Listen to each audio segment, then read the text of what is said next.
Welcome. Hope you can hear me. This is a slightly modified, this is our kind of working version, which you won't see because it's not live.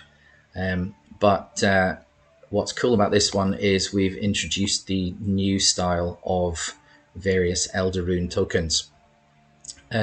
So that the whole reason that we're doing these different sizes is that we want to make the runes more of a puzzle thing. We've been getting comments, obviously, on the campaign about why can't you just use dice? You know, dice is standard. Everybody loves rolling dice, so why can't you just use dice for the game? But dice are boring. Everybody's got dice. Their dice are in almost every game, so we wanted to do something different. And there are other games out there that use sort of two-sided dice or a rune token of some kind, or a more chunky token, and that's what we're basically trying to do here. So, as an example, if I zoom in here, this is the new rune that we're working on for the strange heirloom. So instead of being a triangle, it's going to be this pentagon shape. And the reason for that, as you can see, it has actual other linkage points, which allows us, when we're rolling the other dice, I'm saying dice now, when we're rolling the other runes, it actually allows you, the player, to be able to form these linkages. So that one would not work, for example, there, because it's the wrong way around. But it allows us to form linkages and connections. So if I zoom over and grab one of the sort of what I call the chain runes, which is this one, once that one is rolled or thrown, it forms a linkage between different tokens and therefore allows you to actually connect multiple tokens to create what I call a sort of chain effect, which actually increases the number of overall successes you have. So these larger tokens and these connecting tokens like this one really sort of open the game out. You wouldn't be able to do this with dice, because even with shapes on a dice, there's just not enough room on a standard size dice to be able to have multiple sort of connecting halves of the runes. But in these different size tokens, and especially triangular tokens,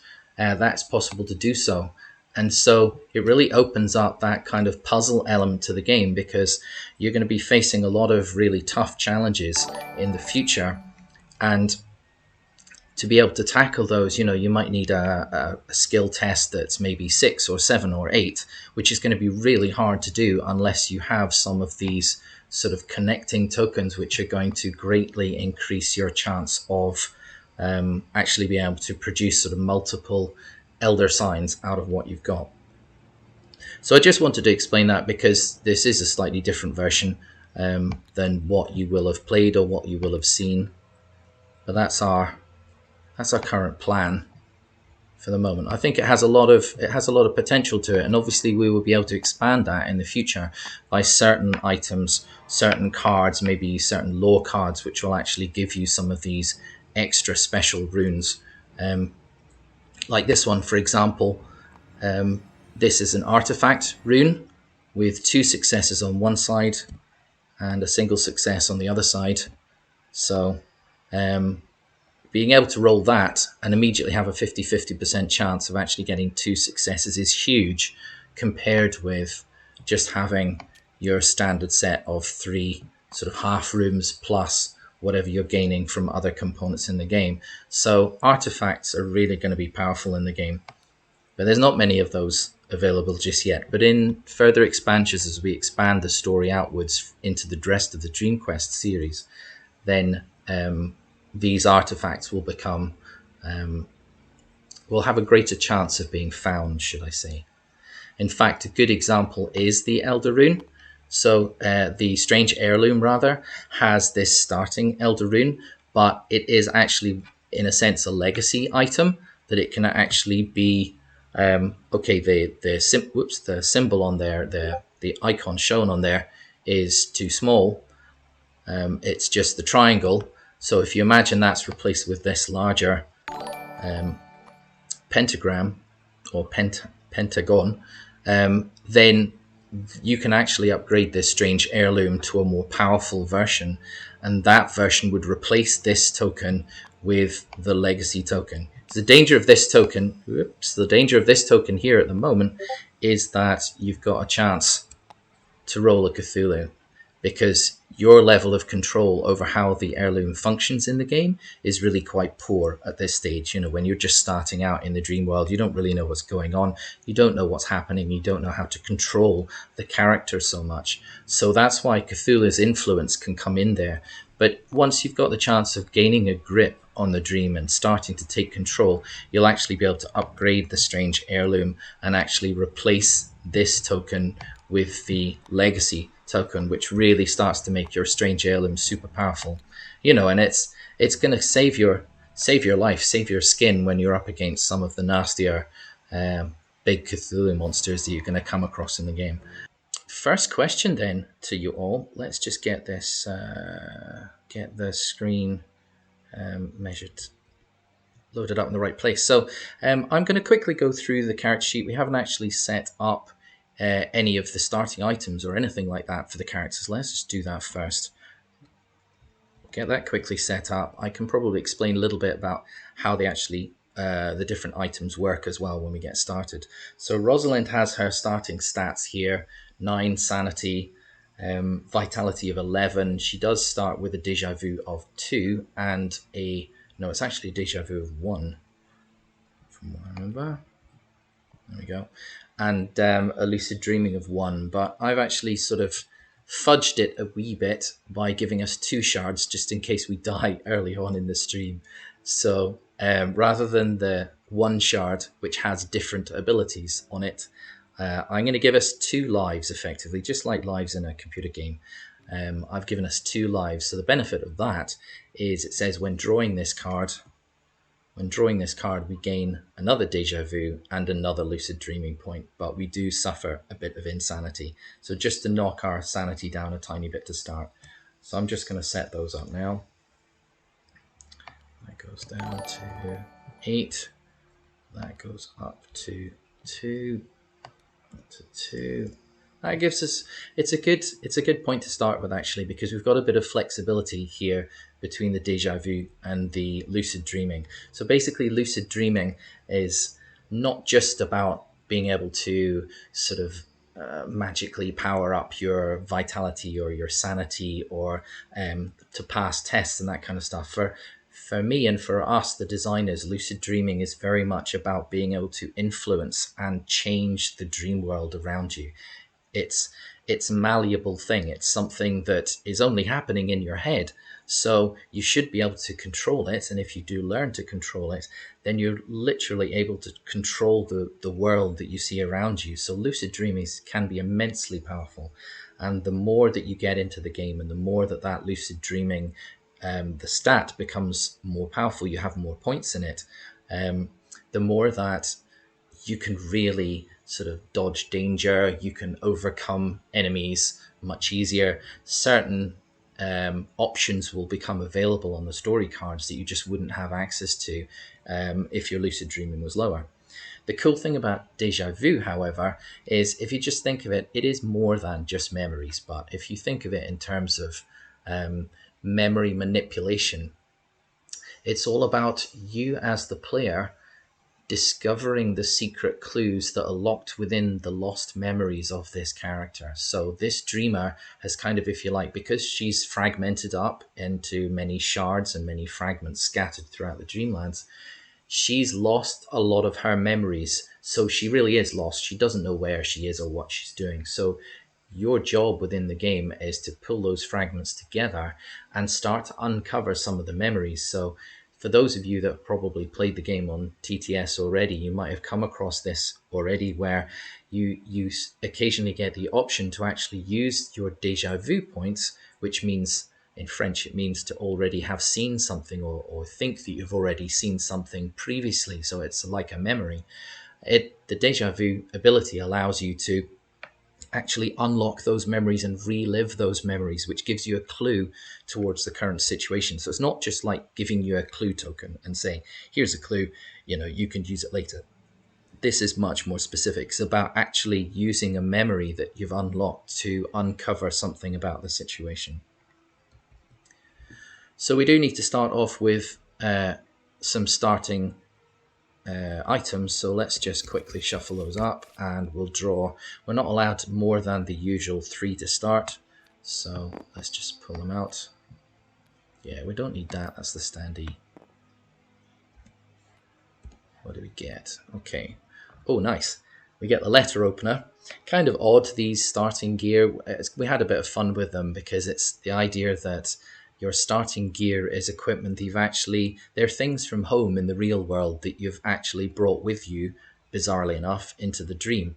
So they're not, you know, particular. Well, some of them are quite powerful, but they're more, in a sense, mundane because they're things that you remember from home. So in this case, this is a nice 1920s letter opener, but a good little stabby blade that will hopefully help you if you get into some nasty fights with things. So this symbol here on the left hand side, the symbol you see of the sword, that means that you can apply an extra rune. You get an extra fortune rune, so that's one of the half runes. You get to add that rune into your pool when you're making tests that involve a fight. So a fight involve the fight skill.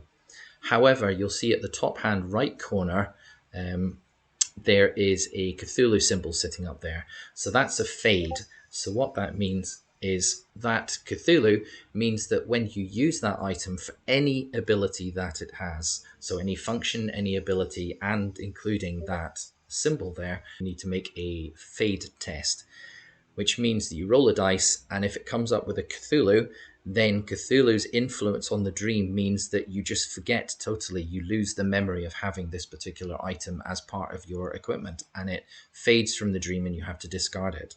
So it only happens when you roll the Cthulhu symbol on the dice. So you roll anything else on the dice, you're absolutely fine. But that's how that works, and we'll see that in action very shortly. Next item we've got is, oh, this is really good, the notebook.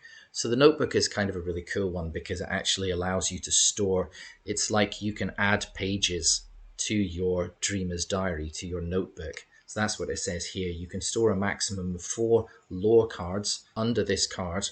And the benefit of that is they're then protected from Cthulhu's influence, because there are cards that if you suffer penalties on story cards, it may be that you literally forget a piece of knowledge or a clue, or how it works is you forget one of these lore cards and you've got to discard the lore card. So annoyingly, if you've discovered something really useful that you need to use later in the game, and then you suffer a penalty that says you lose one of those lore cards, it's a tough choice because you don't really want to lose any of them, but you've got to lose one of them. So the notebook's great because it basically protects 4 of those sort of super important clues from the effects of being forced to discard them. So that's a really cool one. And oops, the last one we're going to pull out is this one, Trusty Slippers. Okay, that's always handy. If we're going into the Enchanted Woods, for example, this one is dead handy because it gives us that bonus sneak, which you can see there on the left-hand side. Where it says down at the bottom, if you must fade this item, you need to, or you can, test the mend skill. So not many of the characters actually have the mend skill to start off with, but the benefit of the mend skill is just how it sounds. You can literally fix your slippers within the dream so you don't actually have to lose them. So that's Trusty Slippers is always a fun one to have as starting gear. So the rest of them we don't get, so we need to drop them into the I'm going to put them on the bottom of the pack. Yeah, there we go. Just so they don't show up. Normally you would shuffle up this pack, but for the purposes of this live stream, we're going to actually keep them in order because it's a lot easier for us to search for. Because otherwise, you know, if they were in your hand as a deck, you can just shuffle through them until you find the right number. Trying to do that on Tabletop Simulator is a pain. So let's jump full screen. So, question to you guys. First question. Which of the decks do you want to start the game in? You can choose any of them. So we've got Celophaeus, So each of the themed decks that we have here and each of the themed decks in the game, they all kind of have a different theme and a different feel to them. So Celephaeus being a large, very famous city, you can see the skills that are shown there. These are indicative skills, so they're skills that most often show up in the deck of story cards. They're not all of the skills that will show up. There's just some of them that will show up more often. But Celephaeus is a good example where you can trade, for example. That's the handshake symbol. You can communicate with people, which is the speech bubble, or you can just the notes icon means to kind of perform or entertain or impress people. So it's a real mixture. None of these are specific skills. They're kind of skill groups. So that first one with the handshake is not just trading, but it's bargaining, it's exchanging things. It even includes gossip. So when you're in a pub and you just want to dig up some information about something, then you would make this handshake trade skill. So Celephaeus is a bit gentler, it's a bit nicer, it's a good place to go when you need to recharge or recover your vitality or your sanity or gain some more equipment, for example, because obviously it's a city. So that's Celephaeus.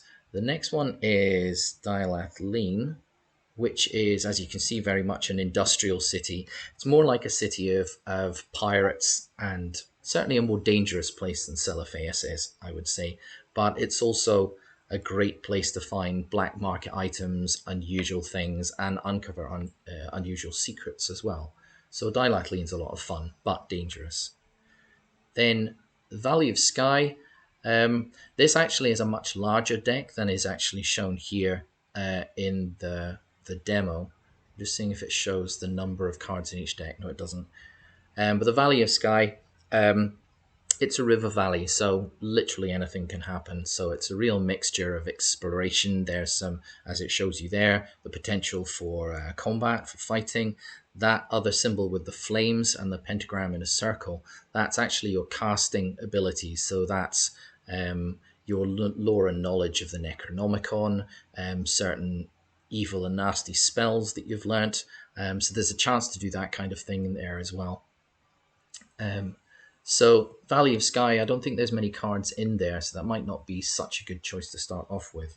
But then we have the White Ship. It is nonetheless an exciting one because it has lots of sort of particularly unique ship type of stuff that happens. And it also relates to a short story that Lovecraft wrote called The White Ship, and we've actually built that into the story. So there's, because we are huge fans of the Lovecraft stories, and not just Lovecraft, but the other weird fiction writers as well, like Howard, who wrote Conan, and various people. We've put as much lore and sort of links to the stories, so like character names and places and people and monsters and stuff, that we've taken from the original weird fiction stories of the 1920s and put them in here into the game. So if you're a fan of Lovecraft and you've read the Cthulhu stories, you'll find a whole load of connections there to the original stories. Just lastly, before I have a look at what you guys have chosen, the Enchanted Woods, very famous place. A lot of people know that there is one way to escape the dream world through the Enchanted Woods, but we're not going to make it as easy as it is in the stories of Lovecraft. The Enchanted Woods can be quite a dangerous place, so as it shows you there, you're going to be doing quite a lot of sneaking, possibly some combat, definitely sort of observation tests and being able to notice stuff. It's actually also quite a cool place to find secret stuff as well. But that's the Enchanted Woods. So I'm just going to jump across to the Discord channel and Twitch and see what people are voting for. Okay, right, let's do the White Ship. That seems to be... Okay, Loxan says started in Enchanted Woods and died of insanity. Yeah, that does tend to happen. And obviously, of course, the decks are quite brutal because we've picked example story cards that actually give you a flavor for the overall game. So we tend to sort of pull out ones that are either really nasty or really interesting because of something you gain. Obviously, all of the story cards, all of the encounters have something unique about them. They're all exciting in their own way, but we wanted to pick out specific ones that really sort of showed the mechanisms of the game working. So in a sense, rather than having ones that are a bit more easygoing, a bit more passive, allowing you to learn stuff maybe. So Loxan's asking how many cards in the deck. Normally 40 cards in a deck, I'd say, overall. But in terms of us adding more stories and more encounters to some of these decks that already exist, like the White Ship, there's upwards of like 80 or 90 story cards. And they all interconnect in some way or the other as well. So, but some of those we would add in the future expansions. So the whole benefit of these future expansions, which continue the overall story, is that we can simply release those extra story cards for the different decks in an expansion, and then when you get the expansion, you just take those extra story cards and add them straight into your story deck. It's not like once you've finished DreamEscape, you've got to put all of those cards aside and they're finished and you're never going to touch them again. No, it doesn't work like that. It's the opposite of that. You start off with these decks of cards, which is a realm, so you can add more story into the realm, add more of these story cards and encounters into the decks that you already have. So it adds something new and fresh, but it also allows you to then go back into some of the previous encounters that you've had and go, hang on a minute, I never did that because that icon never showed up. But now I've suddenly found that there's a new item from this expansion that suddenly unlocks that card, which I've already had for a year or so in the original game. So it's really cool. For us, that's the real fun of these special key codes, is the fact that we can sort of preload things the story will do in advance, and then when you get the next expansion, it will suddenly open up these new parts of the story. Anyway, I could probably talk for another hour about how cool the game is, obviously, but let's just play it, okay? So the White Ship, this is the White Ship. So this is the portal card, which is the top card of the deck, and you need this because this basically tells you the different events. It's like kind of like a Doom track.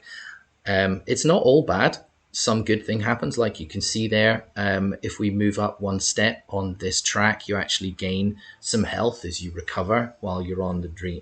Once you're on the White Ship, but further up, you can start to see you lose a bit of sanity, and then if you go really high up, you actually draw a specific card, number 220. Now that's a locked card because it's white writing on a black background.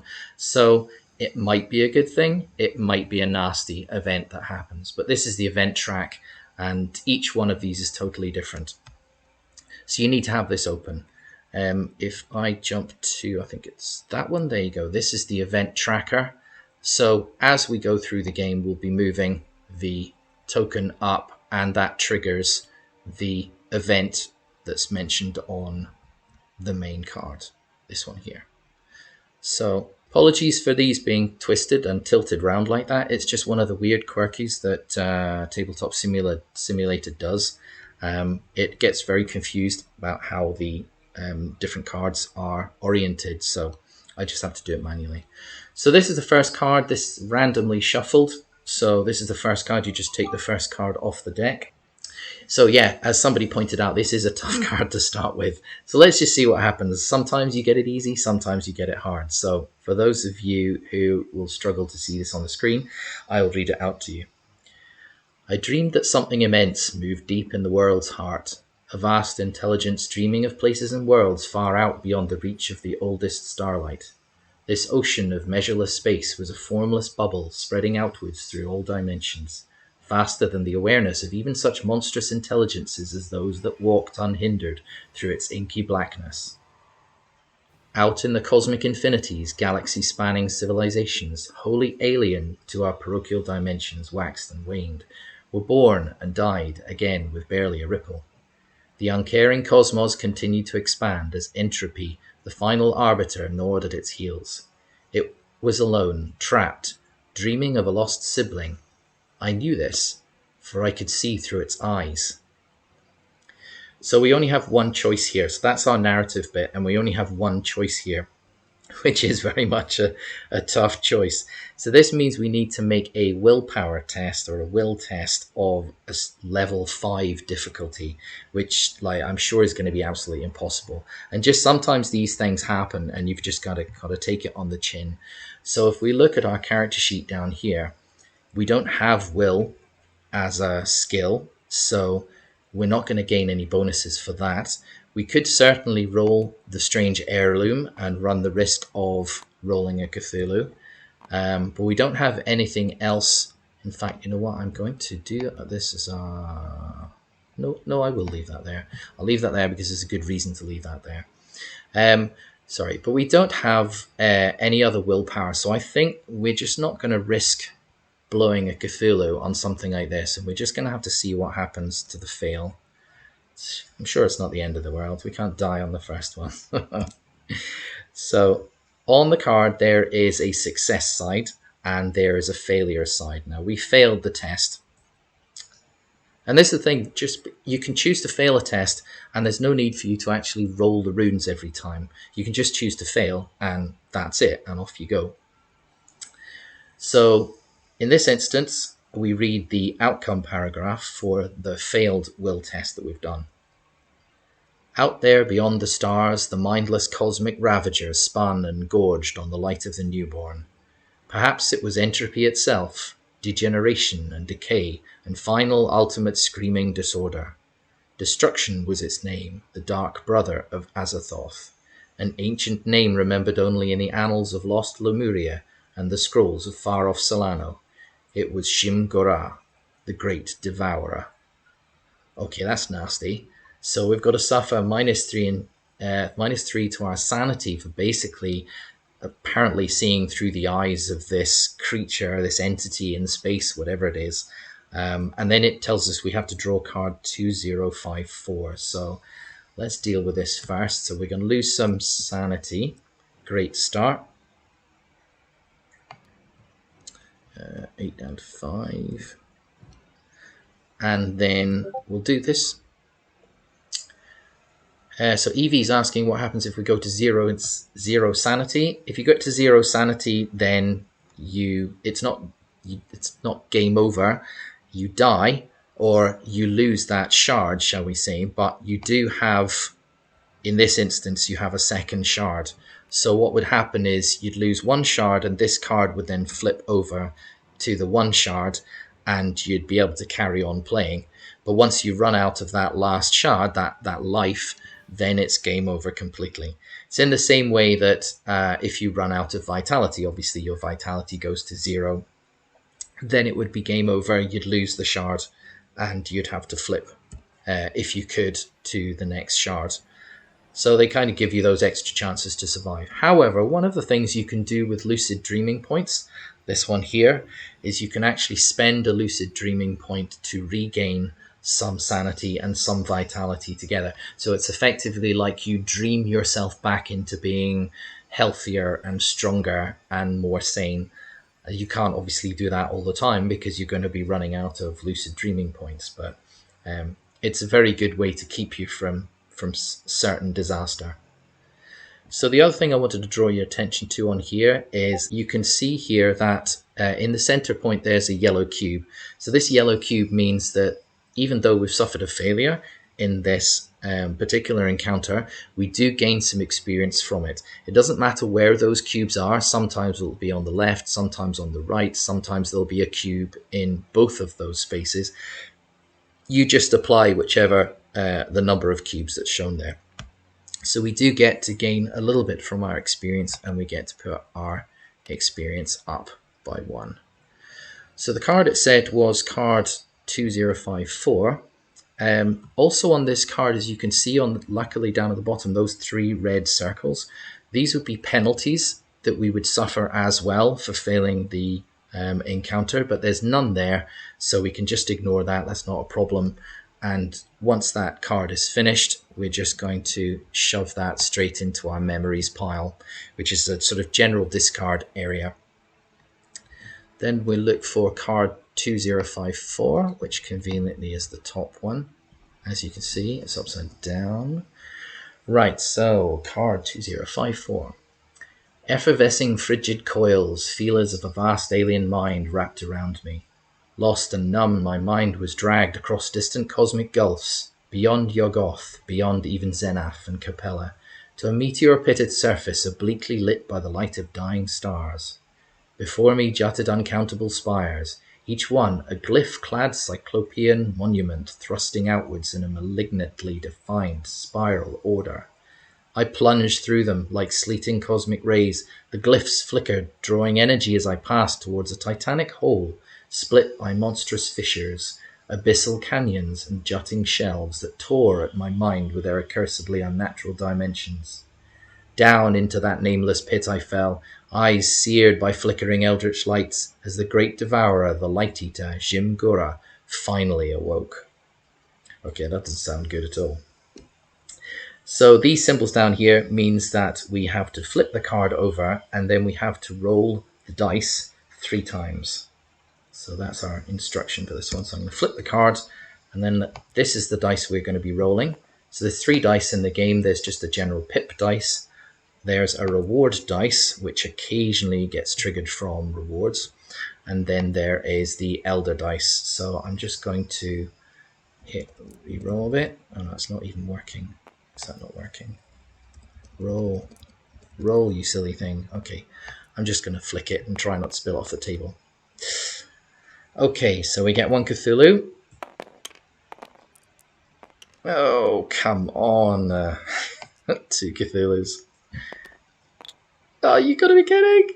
3 Cthulhus, that's terrible. Okay, we're in trouble. We're seriously in trouble. Right, so... Actually, no, that's... Oh, no, hang on, I'm reading the success side. Yeah, there we go. Yeah, so actually, the Cthulhus are not too bad. We've actually, bizarrely enough, gained...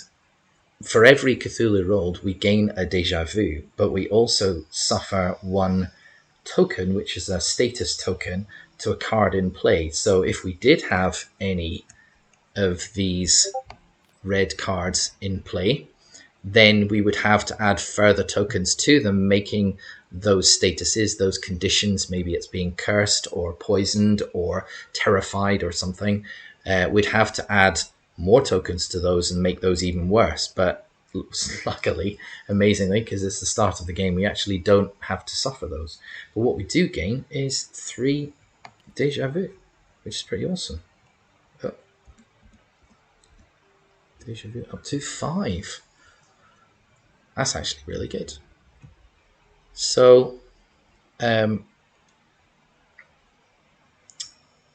there's nothing shown, there's no XP shown here, and there is nothing at the bottom. So if in those 3 spaces just above the number 2054, if there was anything there, they would be rewards that we get to keep for the encounter, but there's none there, so we can ignore that and throw the card out. Somebody was asking what happens with the last option. So in a similar way, that last option there, if you rolled Elder Signs, you would gain the lucid dreaming points, but you'd suffer a sanity for each one. So 1 sanity for each time you rolled that. And then, unless you'd gone mad, you read the entry opposite. So you'd actually flip the card round and read that opposite piece of text and apply whatever happens. So quite often in the game, there's actually cards that do this. Once you've done a success, maybe you've learned something, but then you fall into a trap. So you have to go from a success side and then read the penalty, read the failure side and suffer the penalties caused. In some instances, it's the reverse. You can actually be in a failed situation, but then it actually flips and you find that you've actually gained something positive out of it. There's lots of traps and reverse traps in the game, which kind of makes it much more fun than a standard choose your adventure type sort of storybook. So we've finished that encounter. There's nothing else it tells us to do. It doesn't tell us to go to another card specifically. So that was the end of the encounter. So as I remember, I've probably said that once an encounter is finished, and unless anything else happens, you draw the next card from the deck, and that's your next encounter. And this simulates the strange way that dreams are not linear. Dreams are never linear, even though you think they might be when you wake up.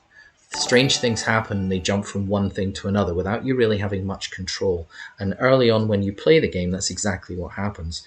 You jump around between these different encounters without much awareness of how they all link together, because you haven't discovered the clues that connect them all together. But the more you play the game and the more you replay the game, the more that you will discover, you'll remember having done encounters before, and you'll remember maybe what choices you made and how something that seemed just random that you read about in the story might suddenly actually bounce back, and you think, actually, I remember that, and I can see how that connects now to something that I played in a previous game. So slowly your own memory of playing the game will actually help you and inform you and uncover the clues that you get to be able to put the dream puzzle together and find your way to escape. So the second card is this one. So we read from the top to the bottom on these cards. So the first thing that we see on this one is that it's got the events symbol, in that symbol in the red circle. So that means we need to raise our track up by, that's right, raise our track up by 1 point, and then we go to see what is happening. The first thing is we gain, so we get to rest for a while. First event gives us a little bit of vitality, a little bit of health back. So when you start off the game, your stats are actually not at maximum. You might have noticed that, and that's done on purpose because these dreamers have been in the dream longer than you have taken control of them. So they're not maxed to their stats. They're sort of somewhere on average, somewhere in between, and it means that they can both go up and down. So, card 203.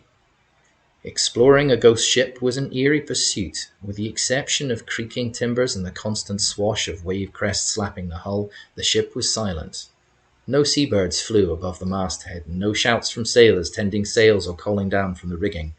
Not even the whispering of seaborne winds whistled through the ratlines. The ship's wheel seemed to guide itself on an unknown course. Was I a prisoner? I headed for the captain's quarters in the hope of learning something of the ship's fate. The cabin was well appointed, with a comfortable bunk and solid oak cabinet and storage chests. A reading lantern, now flickering, drew my attention to the writing desk. A faint smell of burning hung in the air as if someone else had just been here. So you've got three options here. You can either search the captain's writing desk, which is an observe test. We can explore the room for personal belongings, which is that's an explore test. The search the captain's writing desk is an observe test. Or we can rest for a while on the comfortable looking bunk, which is a rest action, so it's actually a test 0. So that means it's an automatic success. You don't roll the elder runes at all. So if you guys all want to vote on what you want to do, so basically option 1 or option 2. So option 1 is the writing desk. That's an observe test. Option 2 is looking around the room, exploring, or resting. If we have a look at the character sheet, Rosalind actually has both. So she does have explore and she does have observe. So she would be gaining 1 extra rune towards her total. And if we look up here, is there anything else we can apply? No, there's no other abilities you can apply. We can always run the risk of using the heirloom if we wanted to, if we think it's going to be a tricky test. We'll be rolling 3 base runes. That's the starting set of runes that we always have. Then we'll be adding 1 in for either of her skills because she's experienced in those skills. And then we could decide to add an heirloom. So the maximum that we're going to be able to roll is 2 successes just from this. So I think we'd probably have to take the risk and roll the heirloom as well. Yeah, so we're getting votes to add the extra rune in. Yeah, let's live dangerously. Okay, so most people say search the writing desk. Okay, that's the one it's going to be then. So let's search the writing desk, and we're going to use the heirloom, so let's go for it. Right.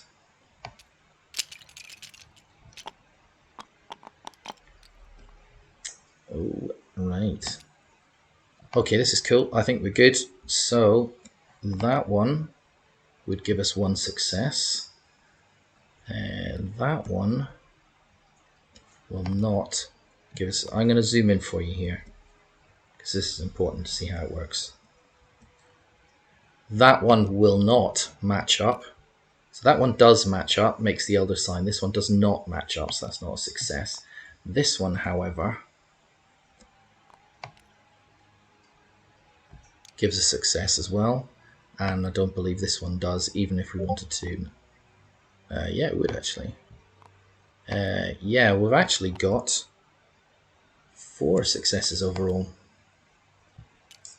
Do that, so that's 3 on the outside and 1 in the middle, and this is exactly what I was saying about why the strange heirloom is so cool. So that's a nice result right there. So we're sorted. We didn't suffer any Cthulhu. Evie's asking if you get successes for extra bonuses. No, you don't. One thing that we are sort of in the process of polishing the rule is these abilities down on the character sheet down here. So these abilities here you can trigger at any time as long as you have an Elder Sign success to do that. But as some players have been saying in the demo, theoretically, if you keep rolling extra runes and you keep getting extra successes, then you can actually trigger, according to the rules, you can trigger these abilities again and again, which effectively would mean that you can slowly but surely be maxing out your deja vu and maxing out your vitality, which doesn't seem logical. You're searching in a writing desk on a ship. You're hardly going to be gaining health back because of that. So what we've decided to do is change the wording of the rule to make it that it has to be an elder sign that comes from either your experience track or from a rewards card or something else. So it doesn't come from the runes. It's just a minor rule change. It's a tweak. It was something we were thinking of as well. But that's why it's so good that you guys are involved in playing the game and giving us feedback. It's, you know, you can never have too much playtesting, and having you guys all give it a go has just been fantastic for us. So anyway, writing desk, yeah, we've made the success. So let's flip the card. Yes, you're absolutely right. The icon's the wrong way around. So apologies for that, everybody. Yeah, good spot, whoever that was. So yeah, searching the desk, then we find a poignard. So we find a dagger. So we gain card 45, and then some technical nautical maps that I couldn't understand. Okay, so we've dropped you a little bit of a clue then that there's a missing astrolabe in the story, but hey ho, it doesn't matter. There's tons and tons of clues like this in the story to uncover. So first thing we do is let's go and get card 45. Right, so the poignard, a weapon. So it's actually only as good as the letter opener, but that's no big deal. It's a sharp blade, possibly Persian in origin, hopefully more easy to conceal than a mighty axe or a sword. So the fun thing about this, and this again kind of makes the game a bit different from other games that are out there. Like a good example would be the Arkham Horror card game. From what I remember, there's a limit to the number of items that you can have of certain types. So like 2 weapons, or you know, a set of armor, or a particular piece of clothing or something. There is a limit to the number of the number of total items that you can have in the game, and at this level that Rosalind is at the moment, that maximum is 7. However, there is no limit to what kind of items they are, so there's absolutely no problem, for example, for us having these two weapons side by side, one in each hand, really doesn't matter. And there's no having equipment ready and having equipment sort of stashed away. There's not that kind of game. This is a story game, and it's a dream after all. So who would actually notice in a dream that you're carrying an axe in one hand and a rope in the other hand, but you've also got a dagger and you've also got a book full of spells? It doesn't matter. It's a dream. It really doesn't matter. So we've removed all of that confusion. We just yeah, 7 hats at once. Yes, that would be good. Right. So I think we should keep one of those weapons in the safety slot. So this is the protected zone, which protects them from disappearing. And I think we can afford to lose the trusty slippers if we have to, and the letter opener. So going back to the story card, which I'll bring down here, So we look at the bottom of the card. There's no experience on this card. So we look at the bottom and there's three icons that are shown. There's a fight symbol, a sort of dexterity manipulation skill there as well, and there's actually an explore. So this becomes a reward card that we can use at any time to give us a bonus. So people were asking earlier about, so where do you get the bonuses from to sort of advance your abilities in the game? Well, it comes from these encounter cards. So the more encounter cards that you can have success in, the more of these symbols, the more of these icons will be available to you, the more that you can then choose to spend them to gain bonuses. So I am going to, I think, tuck that. I'll just tuck that into my hand here.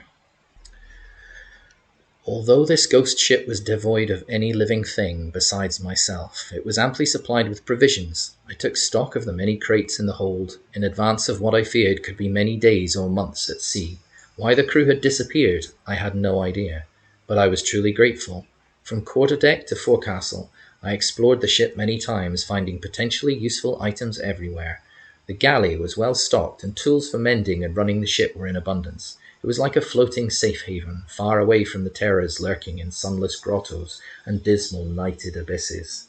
I had a moment to pause, to recover, but I knew eventually I would need to reach a friendly port. So this is a nice card. This is a nice friendly passive card that actually gives you a bit of health. So that's one thing we're going to gain. But also the options we have here is we can thoroughly explore below the quarterdeck, and that's another explore test. So remember that we've actually just got a reward that gives us one more explore icon that we could use there if we wanted. We can attempt to break open some supply crates, which would be a strength test of level 2, or we can search the forecastle to find useful equipment, which is just a straight observe, and that's only a level 1 observe, so that would be our easier choice. But sometimes in the game, easier choices are not always best. Quite often they can lead you into traps if you're not careful. Take the easy option and it tricks you into finding yourself into a nastier situation than you would be if you'd chosen a harder option. I'll also point out here that there is a key code on this card on the right hand side, if you can see that. There's a little ship symbol there, a little ship icon, and the number 02. So if you read through the campaign gameplay, you'll know that these are the key codes. And what happens there is if it's on the right hand side, then it means it matches up with a lore card. So if you have a lore card that had that matching icon as well, then the number that is revealed, the complete number that is revealed, accesses a completely secret story card, one of these locked cards that sits up here. So you'd be drawing a locked story card if it's your choice whether you want to unlock that particular secret, but it's definitely worthwhile because that's one of the ways that you actually escape the dream, is by uncovering these secrets. It's going to be very hard for you to find your way through the game without using these key codes. So the thing is that you're using your memory and your experience of playing the game previously, that say for example you get the lore card that has that icon on it, you may think, hang on a minute, I remember there was that symbol on one of the cards in the white ship. So then you want to play it again, and you go and you find this particular card, and there you are, you're ready to be able to trigger that special locked card and open up a new part of the story. That's really the sort of unique heart. If everybody says to us, well, what's the unique selling point of the game? Well, that is it. The idea that you can do these encounters, you can go through the story multiple times, and each time you do it, it's going to be pretty much totally different. Might be the same encounters, but it'd be totally different because it's of the choices you make. But then once you start unlocking these key codes, then you start unlocking the real secrets that are hidden in the game. So I need you guys to vote. I will add that +1 to the vitality, and you guys vote on what you want to do.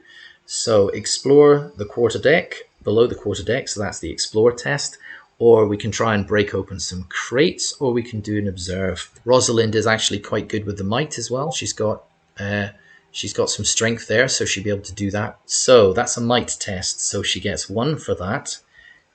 If I pull this back for a minute, she doesn't get any bonus that we can use from here for a might test. So these rewards are not useful to us for now. But we're going to get our set of 3. We're going to get the 1 extra for her might skill. And the question is, are we going to use the heirloom again? So it's a level 2 test, so we're in the same situation we were before. You know, we can risk it. I mean, you know, it's just a crate after all. But maybe you guys want to use the heirloom, you tell me. Oh, it's living dangerously, right? Okay, on your heads be it if this all goes horribly wrong. Let's zoom out a bit.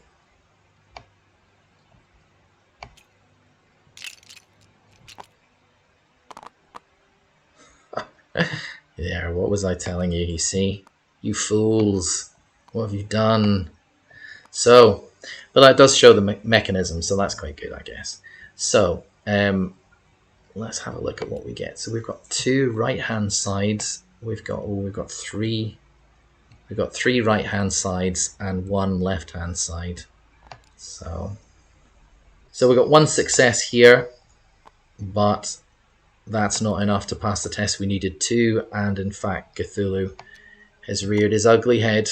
So what happens there is that we must immediately, regardless of even if we wanted to re-roll any of these, or if we had some ability that would allow us to re-roll any of these, we must immediately take a Cthulhu token from the pile, from the pack, and add it to one of our spaces. This is kind of like, I tend to find I call it a doom track, because it's kind of like a doom track along the bottom here. The Cthulhu token has to go in one of these 4 slots. Obviously not in one that already has a Cthulhu symbol in. It has to go in a blank one.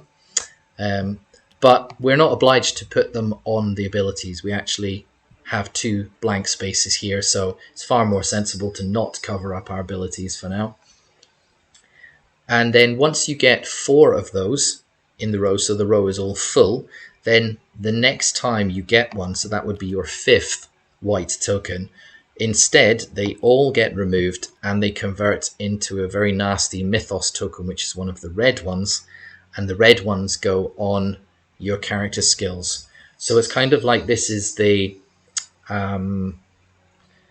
like the lower level of threat, the lower level of doom, if you like, and then it triggers a much more serious one, because the only way to remove mythos tokens from these skills is by using an elder token, which are hard to come by and they're extremely powerful and extremely useful.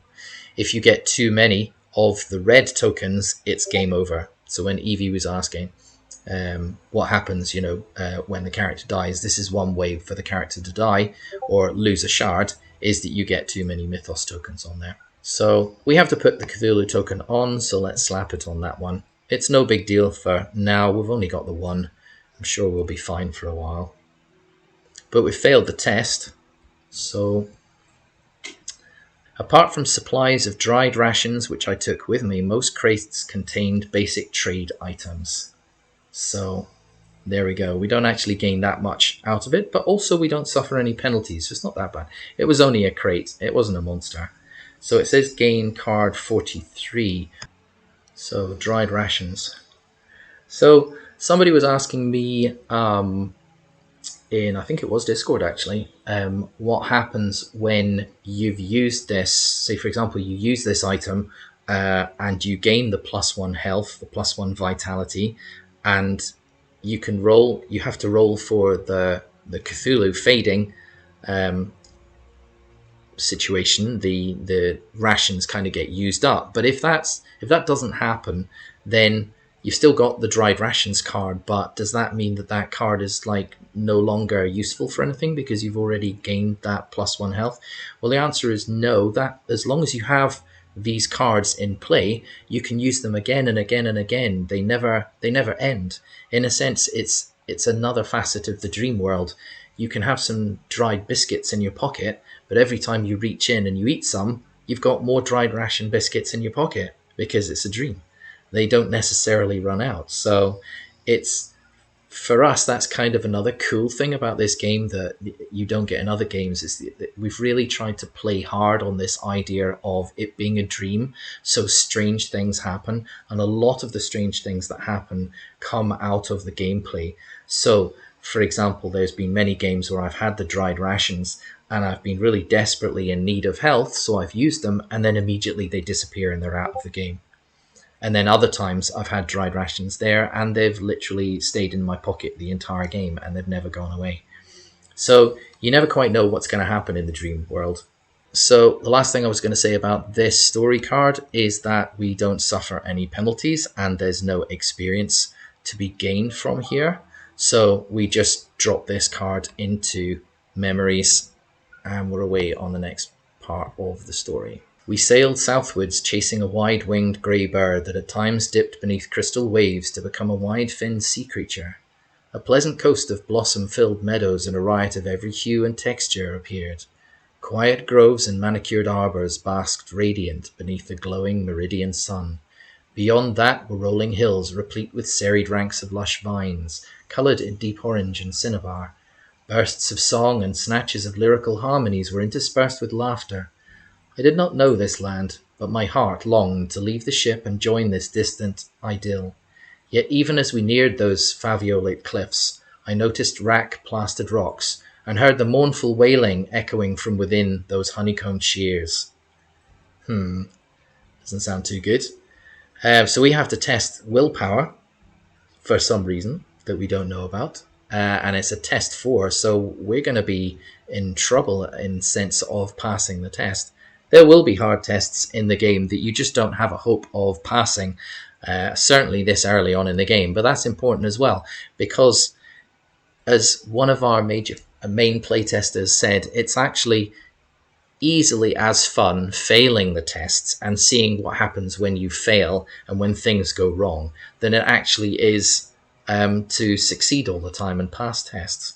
And in fact, we've written it into the story that certain clues to how to escape the dream are actually hidden in failed test outcomes. So you're reading the bit of the story that's a fail to something you've done, and you actually learn something that's really important, where you might have missed it if it was just a success and you passed the test and off you go. So you do actually have to fail tests from time to time, and that's a lot of fun too. So I think this is going to be tricky. So what do you think, people? Should we just fail this one and not take the risk of rolling tokens? We need a 4. Theoretically, actually, that's a possible test of 4 if we use the heirloom. Because if each of those 3 match up, that gives us 4 tests.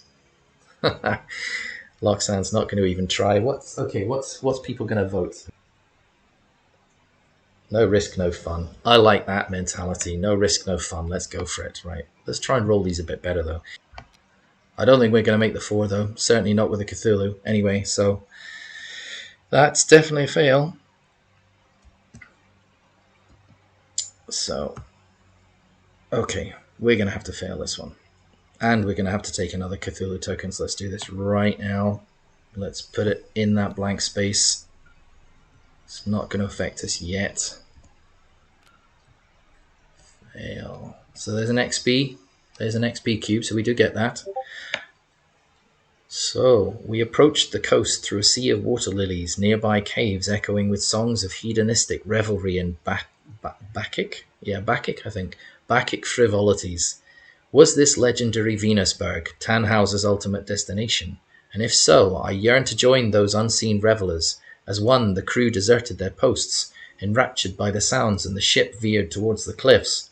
The wind grew stronger and brought with it a sickly, sweet odour of decay and corruption. I awoke with a start in my cabin on the silent ship. Weird. Okay. So what that's telling us to do is that's the icon for rolling the reward dice, and the number 1 after it means we get to roll the reward dice once. So this seems to be a dream within a dream, because it mentioned that there were crew on the ship, which of course it's a ghost ship. So let's see what happens. So we get to roll the reward dice, And oh, lovely.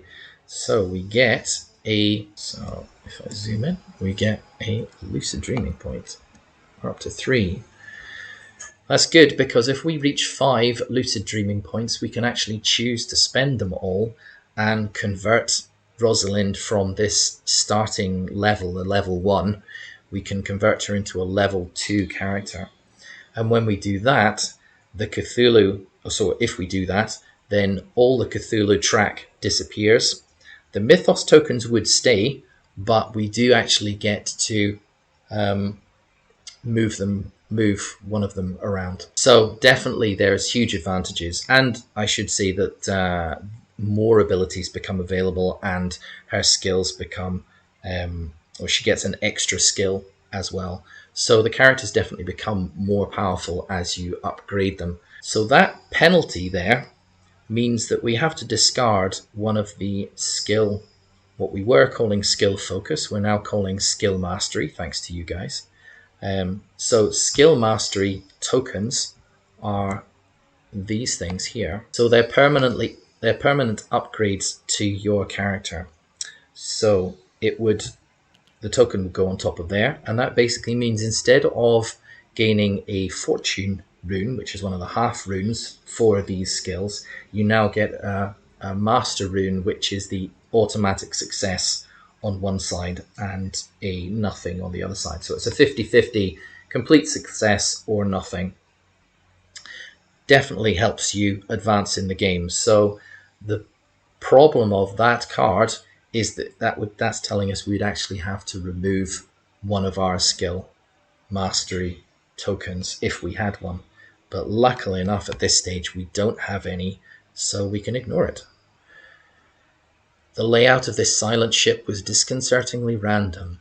Rooms were not fixed in any one location, but seemed tailored to my needs, appearing and disappearing as I needed them. This time I found myself in the ship's galley, a strangely quiet place. A layer of sand on slate lay between the wooden deck and the fire hearth. A large blackened iron stove with several small ovens, a water tank and flat heating plates dominated the room. A copper chimney took smoke to the weather deck. Iron pipe railings surrounded the hearth, from which hung many pots, pans and kettles. A selection of kitchen knives and ladles were hung above a long, badly scored wooden work surface. Several storage cabinets protruded above a sack of ship's coal. So there's quite a lot there to see. So we've got 2 options. We can either select one of the sturdy kitchen knives, which obviously should be a fairly easy test, it's just taking a knife. But we do already have some weapons, so maybe we don't want that. It's up to you guys. Or we can investigate the hearth, so investigate the cooking fire. Now that's an explore level 4 test, so that's really hard. But, you know, we might have a chance here to do that. You can spam them like that, I guess. Maybe that's better. That's better. Let's do it like that from now on. That's miles better. So, but that's a success. That is also a success. Yeah, I think we're done. Look at this. That's giving us 4 successes. That's all we need. So, job done. Nice. Well done. So, investigate the hearth. Flip over, and it's a success. So, I cleaned the hearth and began on the huge ovens. The ash was very fine and white. It was then that I found some human teeth and a charred ankh pendant that had survived the heat somehow. Horrified, I promptly threw the ash remains overboard with a silent prayer. The ankh I chose to keep.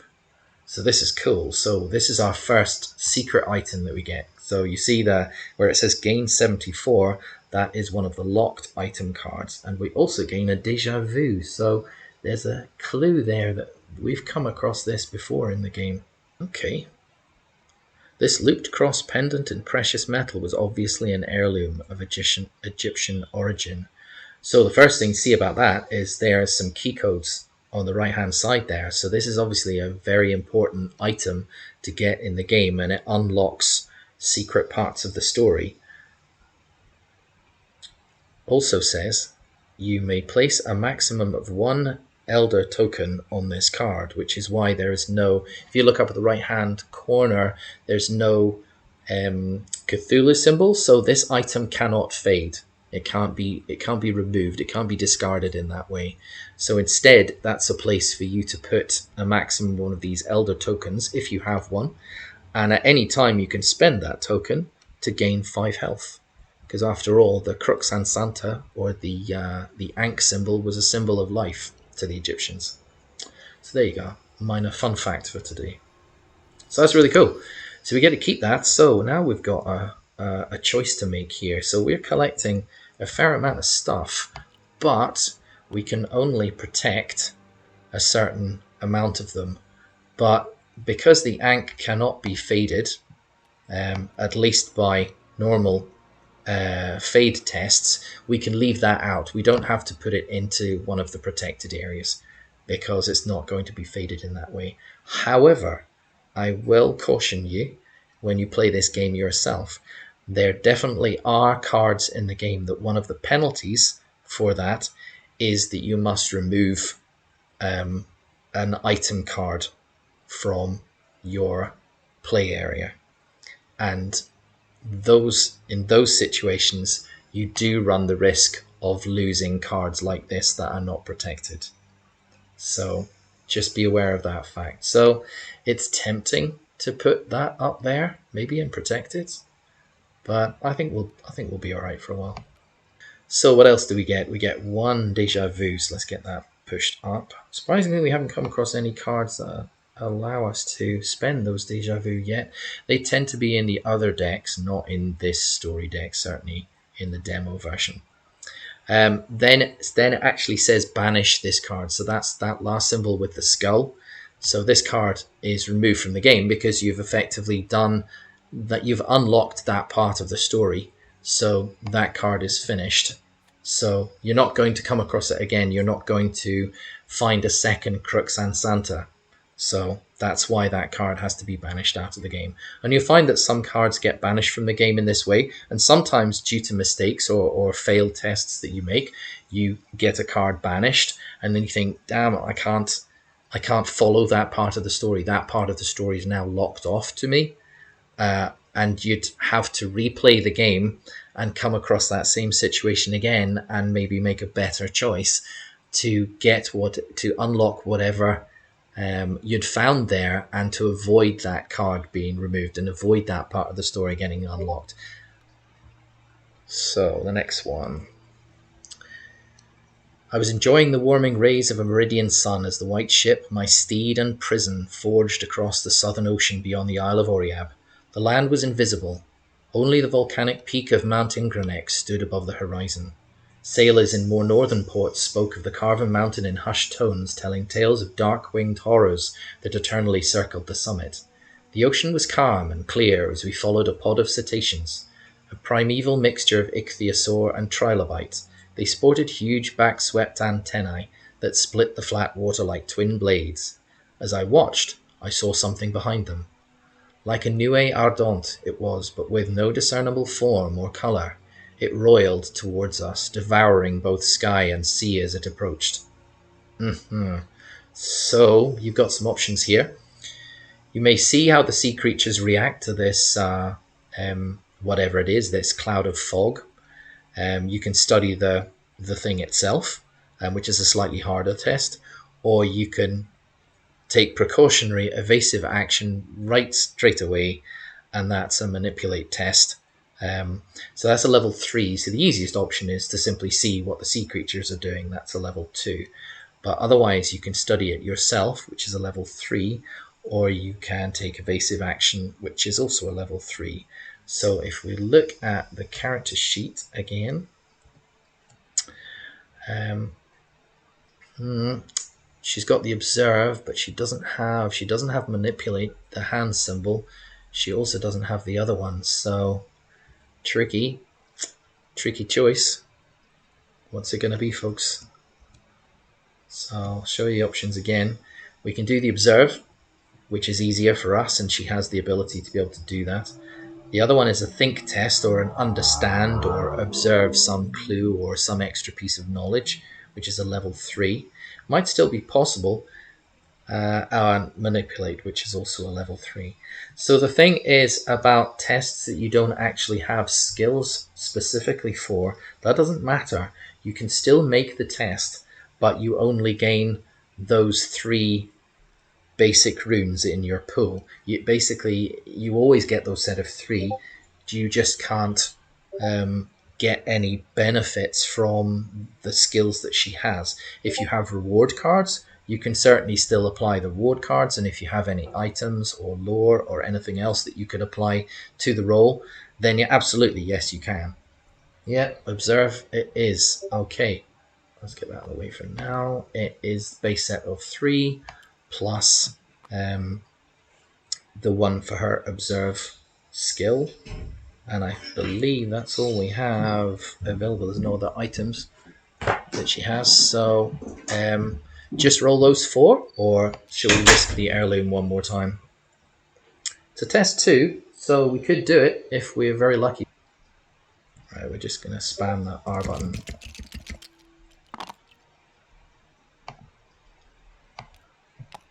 Oh, no, don't. Oh, dear.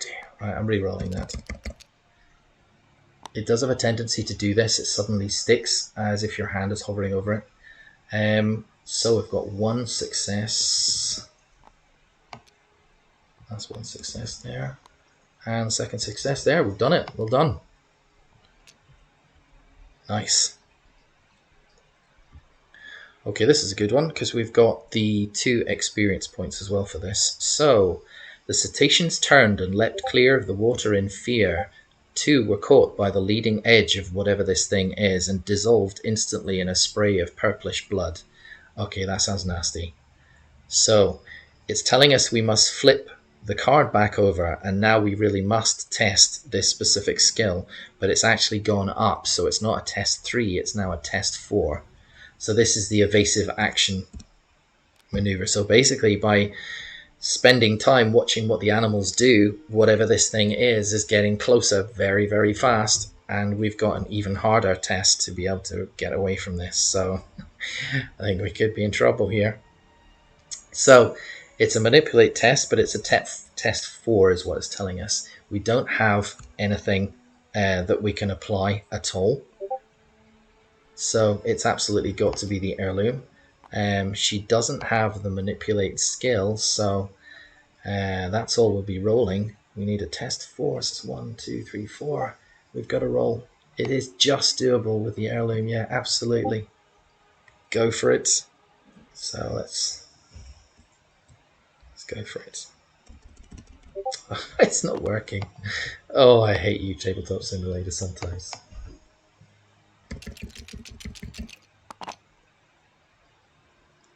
Okay, how's that looking? That's definitely 1. Oh, that's a success there. And that is not a success for the last one. That won't fit on there. So that's only 3 successes, so we failed. It was close. So there's an interesting thing. Some people might think, well, because we've already done 1 test, we can gain the successes on the card. But no, because the card is telling us to turn over and make another test. So everything else that could happen doesn't happen until we reach the final outcome of this encounter card, which in this case is a failure, I'm afraid to say. So I dashed to the bridge, and I clutched the ship's wheel, spinning it hard to port. The ship slewed, but it was too late. We must spend 1 lucid dreaming to escape this, otherwise you and the ship, so that's, yes, otherwise you and the ship are both consumed, and it's death. So, luckily, we do indeed, thanks to Rosalind, we do indeed have lucid dreaming points, so we literally change the dream, and we throw ourselves and the ship somewhere far out of range of whatever this thing is. We alter the dream world around us, it ripples, and we disappear and appear somewhere else, safe and sound. That was close. That was close, people. That was really close. So, it's still a failure. because we're on the failure part of the card, but we do still get to learn from that experience. So we do still get those experience points. And luckily here, there is no icons showing in the penalty area, so we don't suffer any further penalties. Whew. So we get 2 XP, which puts us up to there. So little explanation of how the XPs work. So the XPs you add to this track, you move the marker up the track. No, it's not 2 times 2. It's just, you basically move the XP tracker by the number of cubes that's shown. So there was 2 shown on that card, so you move the tracker up by 2. So how it works is, say for example, if we are up here, for example, this is a good one to show because this elder sign here is how we can trigger her Rosalind's abilities. That's what that's used for. We can also use it to get a success for a test.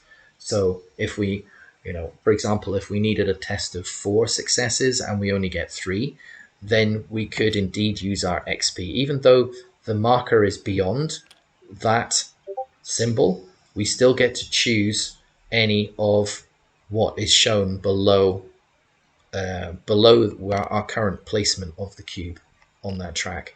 So in this instance, we could say, right, we need 1 more success, so we're going to spend the XP and for this function, and then the XP track always has to reset to 0. So it's like a slider. The higher we go, the better the options we get, but when you spend them, it always has to go down to 0.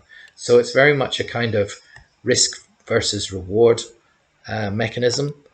The longer you can push it, the better you can gain stuff. But once you make the decision of what you're going to use it for, it drops back down to 0. The Deja Vu and Lucid Dreaming have different functions. So they are stats rather than skills. So because they have a dial, you have to spend the points, like we just spent the point in Lucid Dreaming, to be able to cheat death in that instance. But they do have other abilities that you can trigger at any time with simply by spending the points. So Lucid Dreaming, one of the things you can do with the Lucid Dreaming point is you can spend one of your points to add an artifact. So that's if you can see that on the screen, that triangle there has 2 successes on one side and 1 success on the other.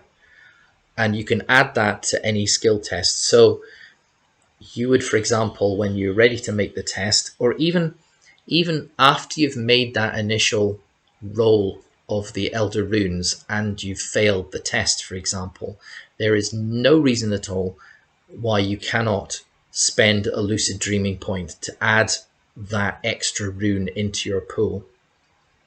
You can do that after. You'd still have to suffer the consequences of maybe, say, if you rolled the Cthulhu symbol or something and you need to get another white token.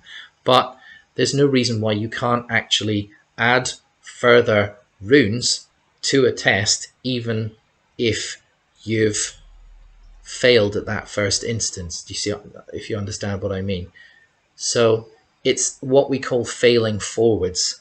You might fail the test initially, but if you've got further abilities that you could apply, like Lucid Dreaming or Deja Vu here as well, which gives you another master rune to the test, then of course you could use those abilities, because that's what makes your character unique. That's what makes your dreamer unique in the dream world, is that you have these super powerful abilities that allow you to redo the situation, allow you to get a second chance to be able to pass the test. And you can keep applying, as long as you have points in Lucid Dreaming or Deja Vu, you could keep applying them to a test until your chance of success. But again, it's a risk versus reward, because you might be spending those points to pass a particular test in a story encounter, but then later on in the adventure you go, oh, I really need that Deja Vu, I really needed that Lucid Dreaming point, and I've spent them all, I don't have them anymore. So it's very much use them now and take the risk that you don't need them later, or decide to take the risk that you're going to fail a test and save those points for later on. So that's how some of the lucid dreaming and deja vu abilities work. But there are other things here as well, like I mentioned, the lucid dreaming points you can spend to gain sanity and health. And that's one of the ways that you can literally cheat death. So if your character is told to reduce, if you're told to reduce your sanity, for example, and that would put you down to 0, or your vitality, you're told that your vitality would go down to 0. If you have a lucid dreaming point, then you want to spend it. You want to spend that, and you want to gain that 2 sanity and 2 health straight away, and keep yourself going, keep yourself alive for a bit longer. So I think we're going to wrap up the stream for now. Apologies with that dice rolling. That was a bit dodgy. That rune rolling, but it's a bit strange how Tabletop Simulator works with that. And it does the same thing with the dice, to be honest, when you roll dice. But is there any last questions you guys want to ask me before we close it down?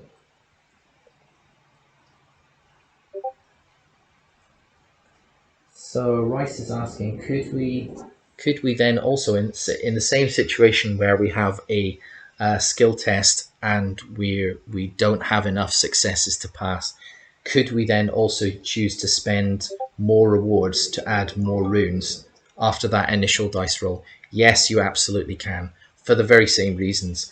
If you have rewards, abilities, functions on cards, or anything else like the watch chain, for example, that gives you a reroll of a rune, you can apply any and all of these things to the outcome of that initial test, just to keep going. It's up to you. It's purely up to you. There's no limit to the number of extras that you can add to an Elder Rune roll to try and pass a test. And later on in the game, when you unlock some of the special key codes, that's actually really important. You're going to really have to do that.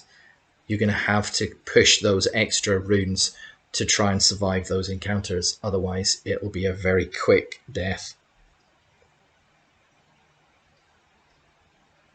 Somebody's asking, any more streams planned? Definitely the plan is we want to do some more streams, and we may well just come into Discord and drop a message to say we're going live on Tabletop Simulator again, and just play the game sort of effectively ourselves. And then if anybody is on Discord and wants to join in, then we can open up one of the voice chat channels, and you can join us, and we'll just play the game together. It'll be a lot of fun. So thanks so much for being here. Thanks so much for joining in. That was really good fun. Bye for now.